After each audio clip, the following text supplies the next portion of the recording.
Hello everyone, I'm Michael Goetz and welcome to this special edition of The Hometown. We are coming to you live from the ECU campus at the production facility here in the library. This is one of the first times this has ever happened. We've got a cool TV studio going on here and opportunity for people to learn, about technology, but many people don't even know about this studio or use it, and this is the first time it's ever been used like this, to be live around the world on the internet. I mean, if you think about it, it's an amazing time to be alive, especially if you're an artist or you need to communicate or something. When you can just take a laptop and a handy cam and broadcast yourself, webcast yourself live around the world. It's truly changing the way we exist. There's a lot of things that come from this. Everything from live webcasts to weddings and different events to telemedicine, distance learning, even online gaming and virtual reality and stuff. It's just amazing. And so I'm trying to come on, tell people about these things, kind of educate the public about how to communicate in the 21st century so you won't get left behind. So to start off with, I want to talk about the history of online video. It really started back in the mid-1990s when the internet was just coming around. Back then it was dial-up phone lines and stuff. And I had a public access TV show. And there's issues with that. The city don't like it doing investigative reports on them and the cable company and stuff. And so it was a struggle to keep my show on the air. But luckily I was able to discover the internet. And not only just discover the internet, but be able to figure out how to take a video from my VCR and put it onto a web page so that anybody around the world could click on it and check it out.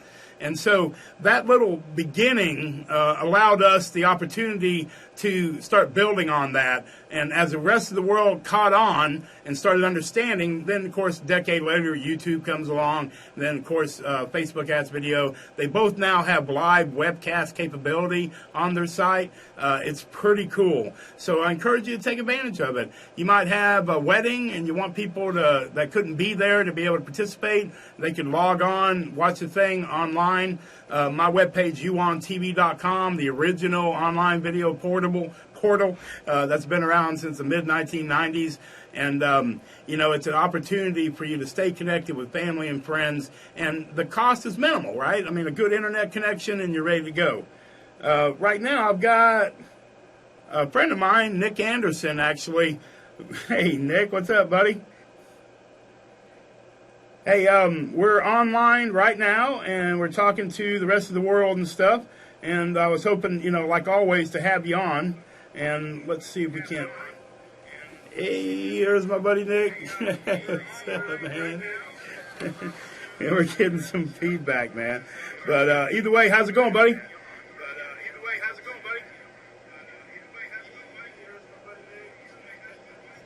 Oh, and we got disconnected. And that's some of the drawbacks, of course, of this kind of thing. Technology, it's crazy. Hold on, here we come again.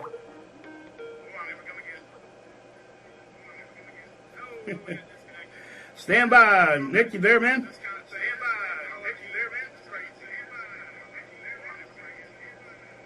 That's crazy, man.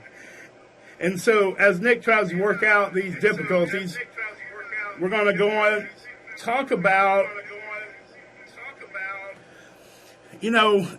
webcasting is a core principle of online video. I mean, you can post a video on your webpage or something, but to be able to do it live on the internet, it makes two-way communication.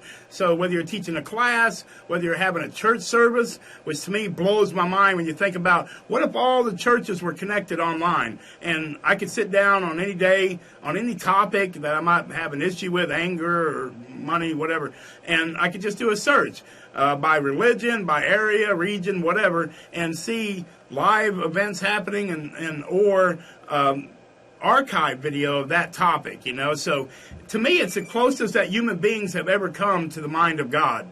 It blows my mind. And so I'm hoping to continue developing that and giving opportunities for people to be able to learn as we demonstrate around here at ECU and around different places, live on the internet. And so maybe your wedding or maybe your graduation or a church or whatever will be online. I'll be able to check it out. We'll be talking about it. And so with the online video, of course, you got video conferencing, you got web pages of archive that have archives of video, pretty common nowadays with YouTube and uontv.com and that. But, that lays the foundation for something more. Basically, telemedicine is when you hook up patients to medical staff through an internet video cam.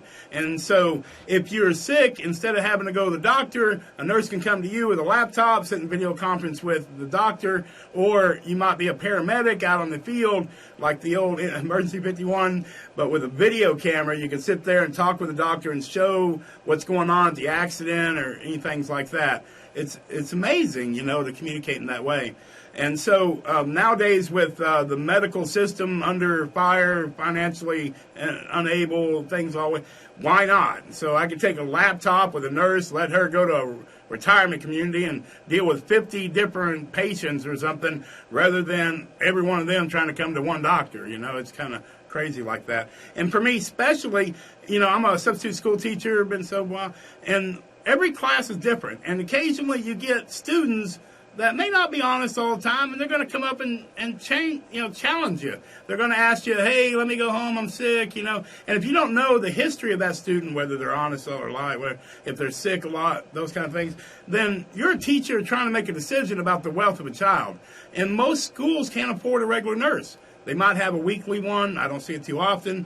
But if I could send them to the office and with the help of the staff there, log in and talk to a nurse or maybe even a doctor and let temperature and stuff like that, be done by the assistant while the nurse makes a decision about whether this student is really sick or can go back to class or might need further evaluation at the medical facility, whatever. So these kind of things are doable, and more people need to understand that. And again, I'm trying to make that happen. Now, when it comes to schools and technology like this, not just the nurses and online, but every class seems to me should be recorded. There are privacy issues, there are different things you got to think about. Of course, got to deal with that. But people got to know they're being recorded. They got to agree to that and that kind of stuff. But you can have online classes if people sign up and understand and know that, and then they get to watch the classes anytime. If they missed a class or it was pretty technical, they want to go back through it again, they can sit there and watch the classes over and over again from the web page. And so schools, like here at ECU, we have Integrity, and it's just an online opportunity to record classes and let students watch. Now, in that case, it's, of course, down a little bit sometimes, but the problem really, though, is that it's only for ECU students in that. It's not live around the world, uncensored from an average person to around anybody, like this is here that we're testing with the live webcast capability. And so I really am happy to see these things catching on in different areas, but, it could certainly grow more, and I want to be a part of that. And so one of the other things now that blows my mind about this technology, high-speed internet, good computers and that, is virtual reality. When you start combining virtual reality with web pages and video clips and that kind of thing, especially on giant TVs, a few of them in your room, it's just like the holodeck on the Star Trek. It's just amazing.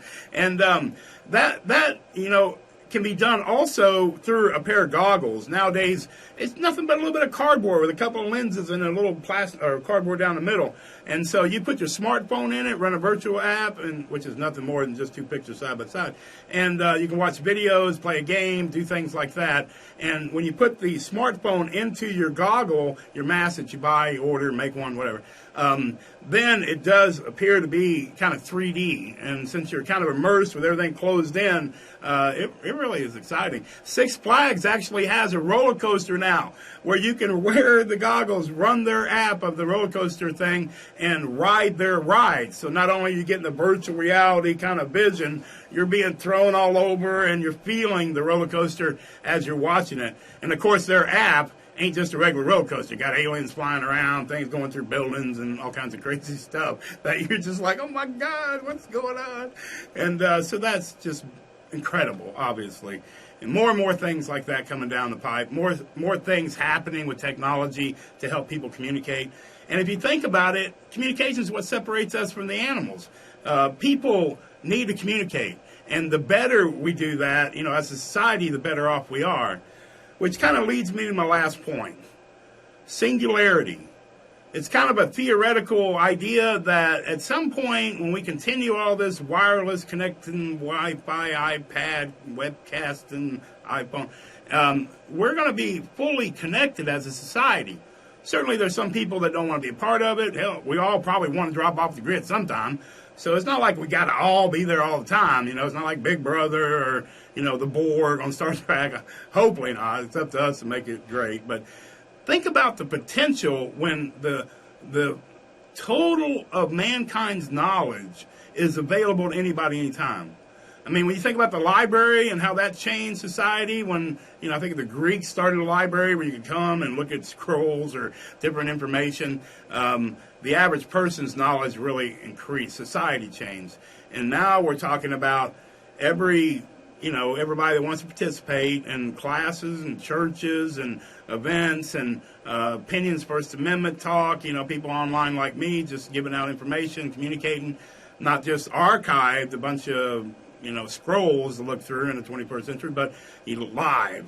So live webcasts, live video conferencing, these kind of things are just going to lead to what some believe to be a singularity.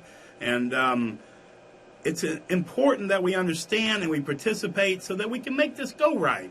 Many people do think about the board. Think about how on Star Trek there was this group of semi-computer people, things that were collectively connected and had no self-identity and stuff.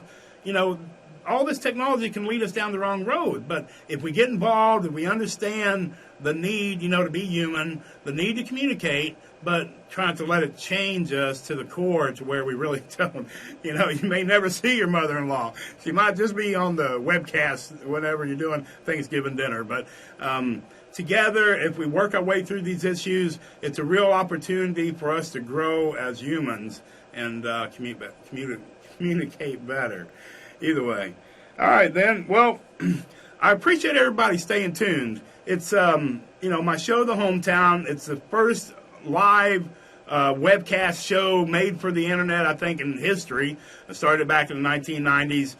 We've done a little bit of everything from dial-up phone line webcasts to now high-speed, HD webcast, being able, to do our show on a computer rather than on a cable access channel back in Texas. We've really evolved over the years with this online video concept, and I'm happy to continue to do so. And nowadays, as a student at ECU, I'm real thrilled to go back to school. Thanks to the VA for connecting me up with that and getting a chance to learn and polish my skills in the online video world. As president of UOnTV.com, I've seen it all happen. But I do like the chance to be in school. It's great to be out here.